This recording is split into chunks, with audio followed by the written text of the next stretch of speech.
కర్మగాలి నీతులు అందరూ చెప్తారు, కానీ ఆచరణలో మాత్రం గుండు సున్నా.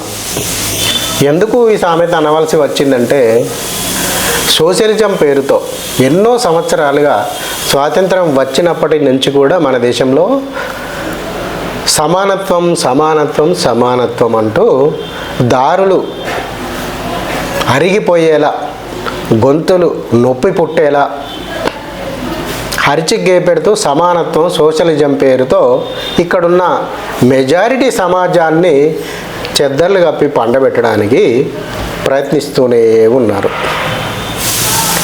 అంటే ఒకప్పుడంటే సరే చెల్లింది, ఎందుకంటే అప్పుడు మీడియా కానీ వ్యవస్థ కానీ ఇంటర్నెట్ కానీ సమాచార వ్యవస్థ కానీ ఇంత వేగంగా ఆ రోజుల్లో లేదు. కాబట్టి ఎక్కడ జరిగిందో ఇక్కడ తెలియదు, కాబట్టి అక్కడ ఏం జరుగుతుందో తెలియదు, కాబట్టి ఇక్కడ వ్యక్తికి సరేలే నా దగ్గర అయితే నా ఏరియాలో అయితే జరగలేదు కదా, నా గ్రామంలో జరగలేదు, నా మండలంలో జరగలేదు, నా జిల్లా పెట్టు జరగలేదు అని చెప్పి ఊరకుండి పోయాడు. కానీ ఇప్పుడు అలా కాదు. ప్రపంచంలోని ఏ దేశంలో కూడా చీమ చిటుక్కుమన్నా ప్రపంచవ్యాప్తంగా సోషల్ మీడియా పుణ్యమా అని, ఇంటర్నెట్ పుణ్యమా అని వార్తలు వెంటనే అందిపోతున్నాయి. అక్కడ ఏం జరుగుతుందో కళ్ళకు కట్టినట్లు వీడియోలు కూడా షేర్ అవుతున్నాయి. అంటే ఇప్పుడు కూడా అదే బానిస బ్రతుకులే బతుకుదామా? నేను ఈ మాట ఎందుకు అంటున్నానంటే, దాదాపు ఎప్పుడైతే బంగ్లాదేశ్లో హసీనా ప్రభుత్వాన్ని కూలగొట్టి అనధికారికంగా మొహమ్మద్ యూనస్ ఎప్పుడైతే అధికారంలోకి వచ్చాడో అప్పటి నుంచి కూడా దాదాపు బంగ్లాదేశ్లో 2000కు పైగా దాడులు జరిగాయి. దాదాపు 36 మందికి పైగా హత్యకు గావించబడ్డారు. వేలాది కోట్ల ఆస్తులను హిందువుల నుంచి దోపిడీ రూపేణా చేయడం జరిగింది.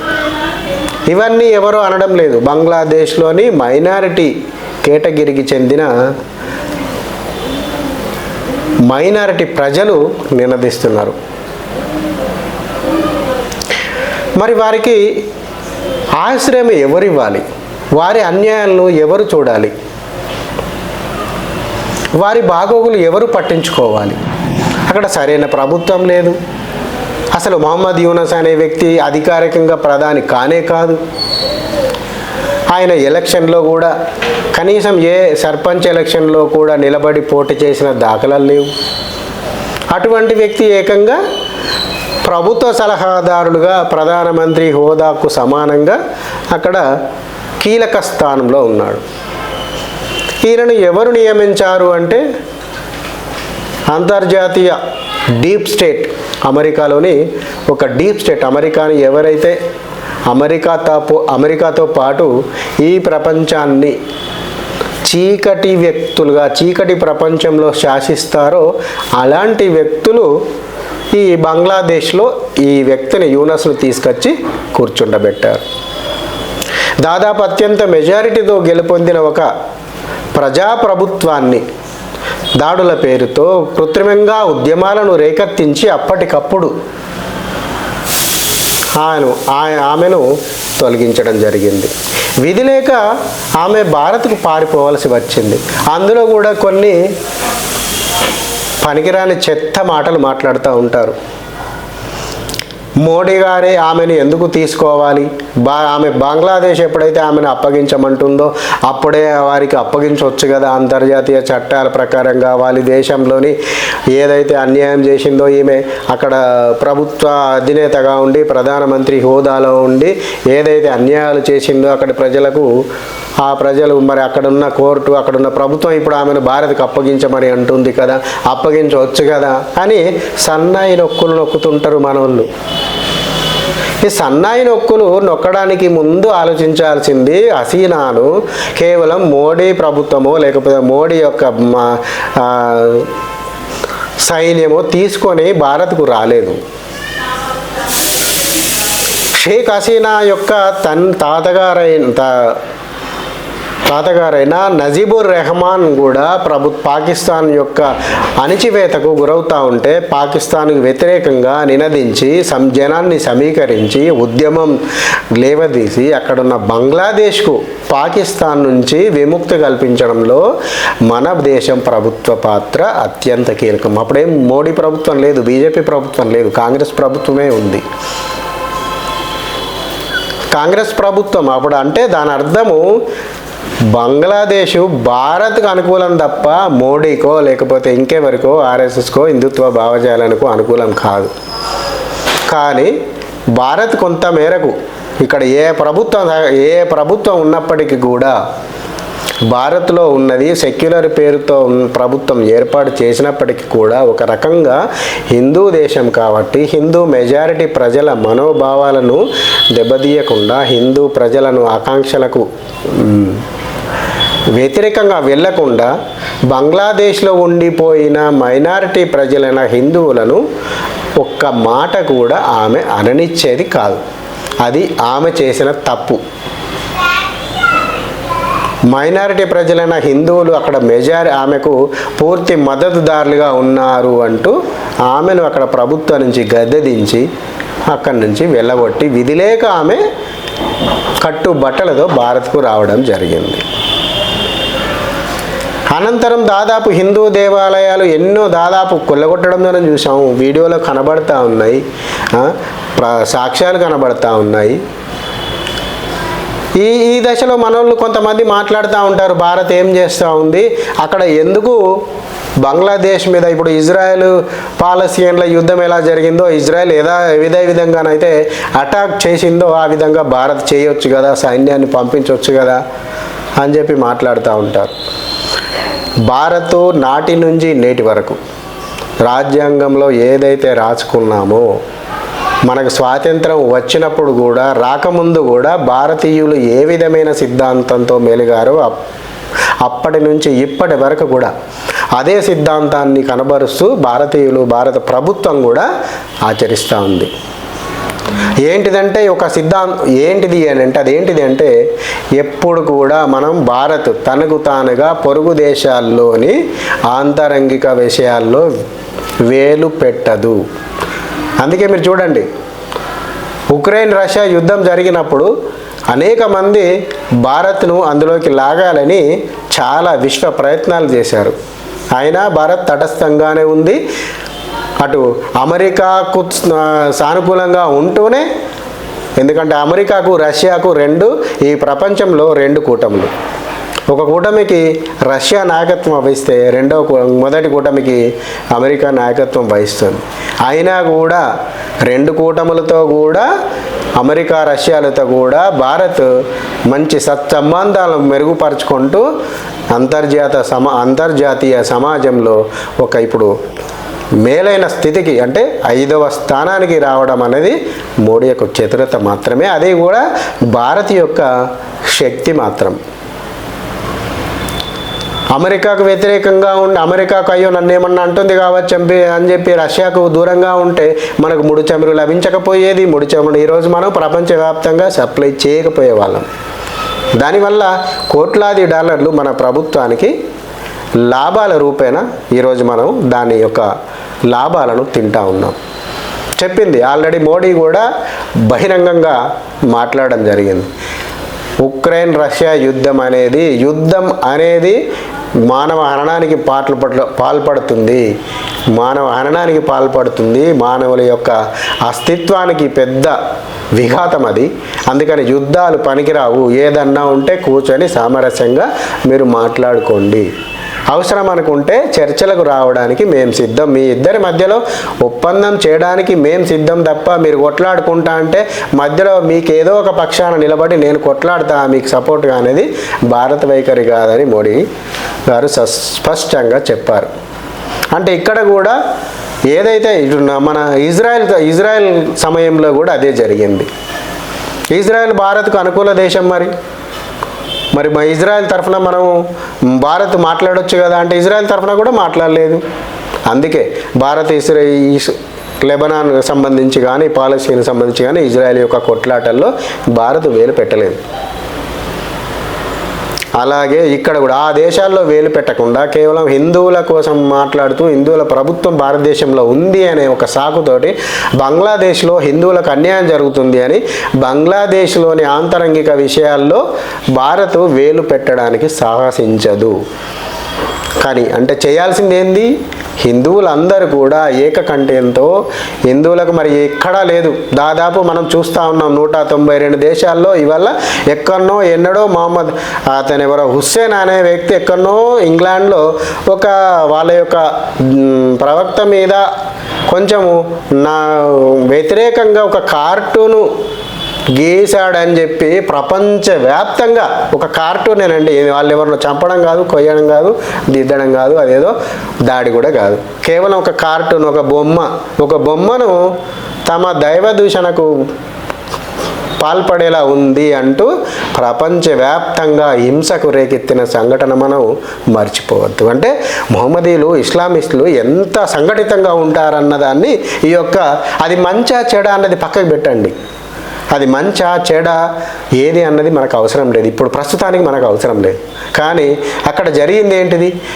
ఒక వ్యక్తి అంటే ఉద్దేశపూర్వకంగా తమ దైవ దూషణకు పాల్పడ్డాడని ప్రపంచవ్యాప్తంగా హింసకు పాల్పడ్డారు, ప్రపంచవ్యాప్తంగా నిరసనలకు పాల్పడ్డారు, ప్రపంచవ్యాప్తంగా ధర్నాలు రాస్తారోకోలకు నిలబడ్డారు.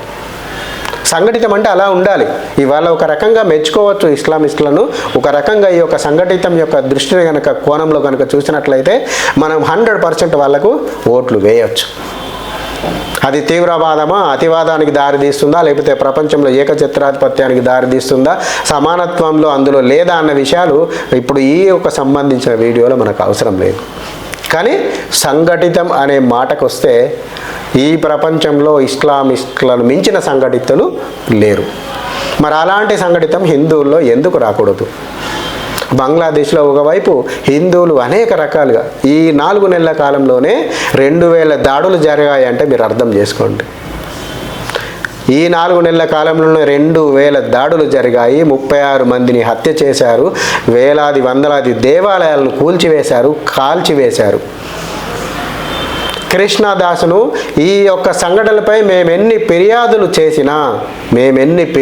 చేసినా ఈ ప్రభుత్వం పట్టించుకోవడం లేదు. కానీ అదే విషయంలో మాపై వాళ్ళ మీద కనుక మావాడు ఎవడన్నా చిన్న కామెంట్ చేస్తే మీరు చూసాం, మన వీడియోలో చూసాం, ఒక వ్యక్తిని హిందూ యొక్క వ్యక్తిని పోలీసు వాళ్ళు తుపాకీ యొక్క బ్యారెల్తో విపరీతంగా కొడుతూ తీసుకుపోతే సైన్యమే తీసుకువెళ్తున్న సంఘటన మనం వీడియోలో వైరల్ అయిన సంగతి మనం చూసాం. అలాంటి దారుణమైన పరిస్థితులు ఇక్కడ హిందువులకు కల్పిస్తూ ఉన్నారు, మైనారిటీ ప్రజలకు కల్పిస్తూ ఉన్నారు. మాకు మైనారిటీలకు రక్షణ కావాలి అంటూ హిందువులను యొక్క ఇస్కాన్ ఆ దేవాలయంలో హిందువుల రక్షణ కోసం పిలిపియడంతో హిందువులందరూ దాదాపు హిందూ సమావేశం జరిపి ప్రభుత్వానికి వ్యతిరేకంగా నినాదాలు చేశారు.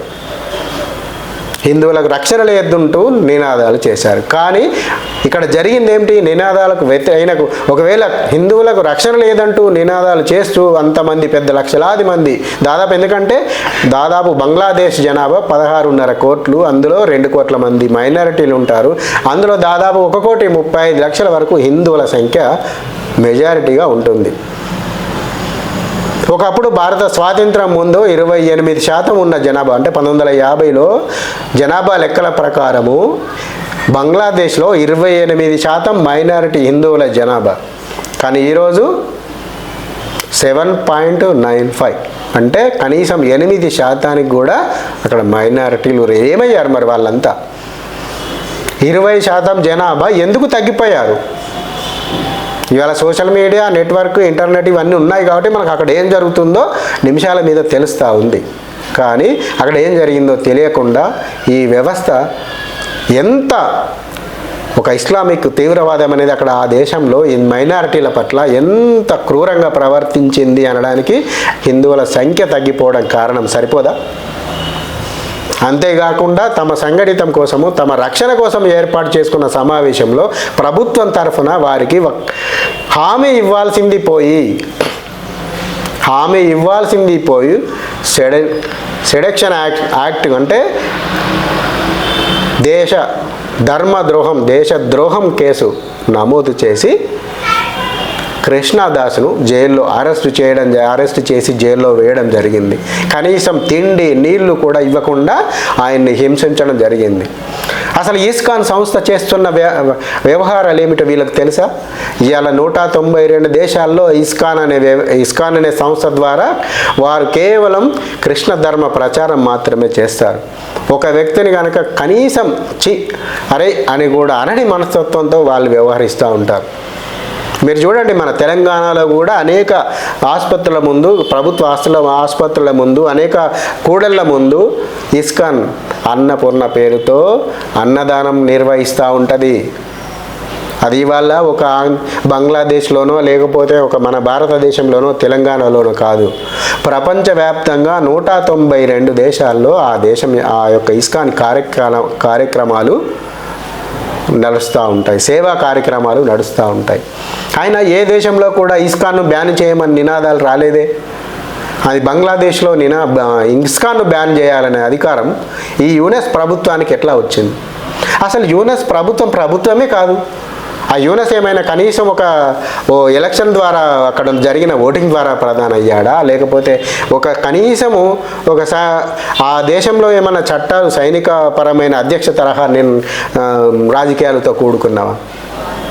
ఎక్కడనో సైలెంట్గా అమెరికాలో ఇక్కడి నుంచే నేరం చేస్తే దాదాపు ఆయనకు సంబంధించిన సూక్ష్మ రుణ బ్యాంకు నిర్వహించి వేలాది కోట్ల రూపాయల స్కామ్కు పాట్లాడి బంగ్లాదేశ్ నుంచి చట్టాలను కోర్టుల నుండి పోలీసుల నుండి తప్పించుకుపోయి అమెరికాలో తలదాచుకుంటున్న ఆ యొక్క యూనస్ వ్యక్తి ఈరోజు బంగ్లాదేశ్కి తిరిగి చీకటి ప్రపంచం ద్వారా అధ్యక్షుడై అక్కడున్న ప్రపంచాన్ని, అక్కడున్న వ్యవస్థను, వారి యొక్క ఎవరైతే ఇస్లామిక్ ఫండమెంటల్ అతివాద వ్యవస్థ ఉందో వారికి లోబడి ఆయన హిందువులను, మైనారిటీలను అనేక రకాలుగా హింసిస్తూ ఉంటే ఎక్కడికి పోతారు వాళ్ళంతా?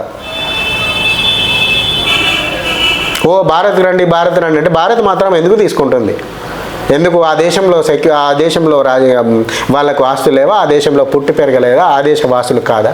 ఎందుకు వెళ్ళగొట్టాల్సి వస్తుంది? అక్కడ బలవంతంగానైనా వెళ్ళగొట్టాలనే తలంపు బంగ్లాదేశ్ యొక్క ప్రభుత్వానికి కానివ్వండి, అక్కడ ఉన్న వ్యవస్థ కానివ్వండి, అక్కడ ఉన్న ఇస్లామిక్ ఫండమెంటలిస్టులకు కానివ్వండి ఎందుకు వస్తుంది? ఆ వ్యవస్థను మనం తప్పికొడదాం. ప్రపంచవ్యాప్తంగా ఏ మూలకు హిందువు కానీ, ఒకవేళ హిందువు నిజంగానే కృష్ణదాస్ తప్పు చేస్తే చట్టాల పరంగా శిక్షించండి, చట్టాల పరంగా ఆయన ఏం తప్పు చేశాడో నిరూపించాల్సిన బాధ్యత ప్రభుత్వాలపై ఉంది.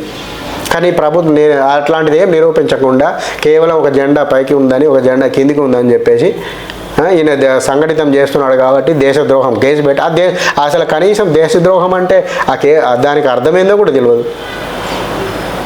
అర్థం లేని కేసులు పెట్టేసి ఆయన లోపల పడేసి అంటే హిందూ సమాజం చూస్తూ ఊరుకుంటుంది అనేదే కదా వీళ్ళ ఉద్దేశం.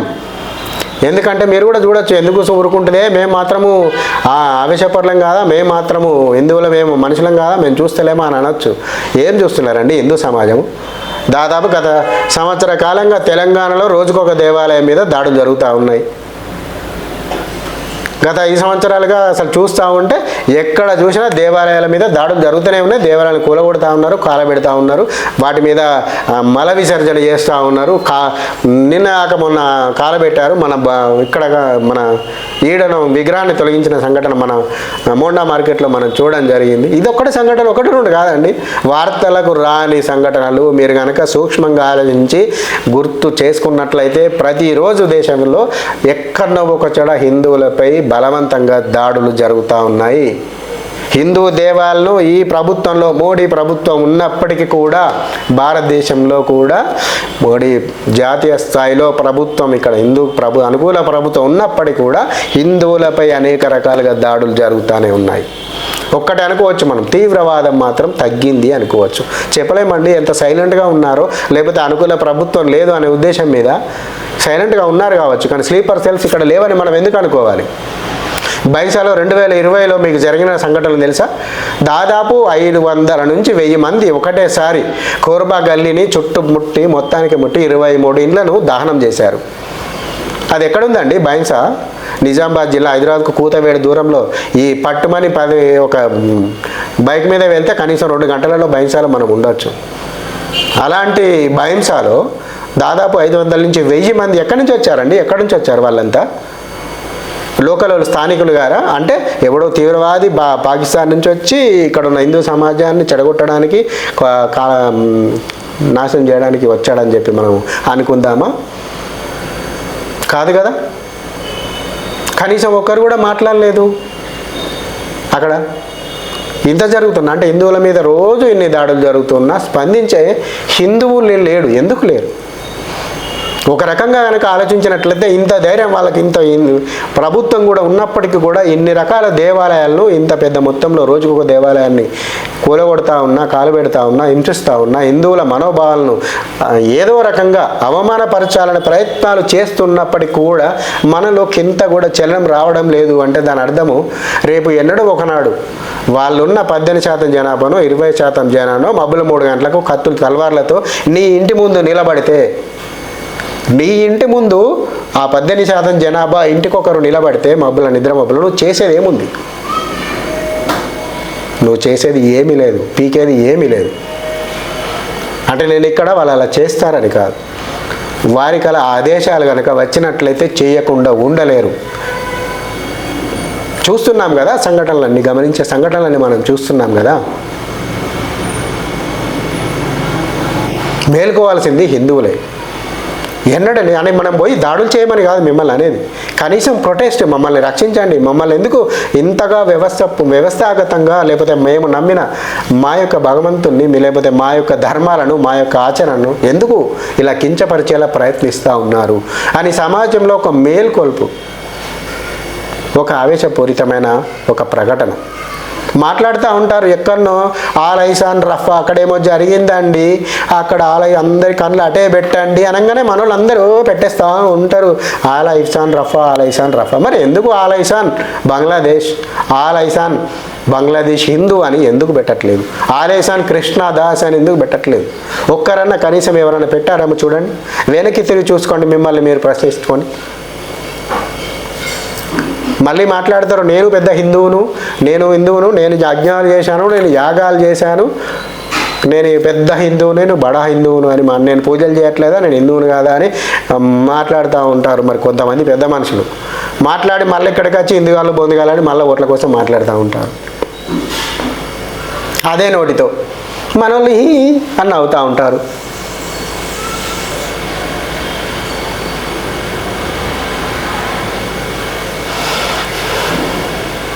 ఏది ఏమైనా ఒక రకమైన అంటే మిమ్మల్ని అవతల వాళ్ళని దాడి చేయమని కానీ, అవతల వాళ్ళని ఏమో చేయమని కానీ అస్సలే చెప్పట్లేదు. దయచేసి సంఘటితం కండి.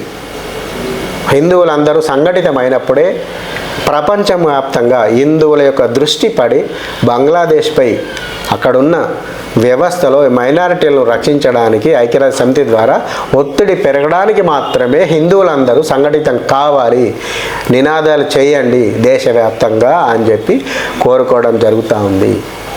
జై హింద్, భారత్ మాతాకి జై.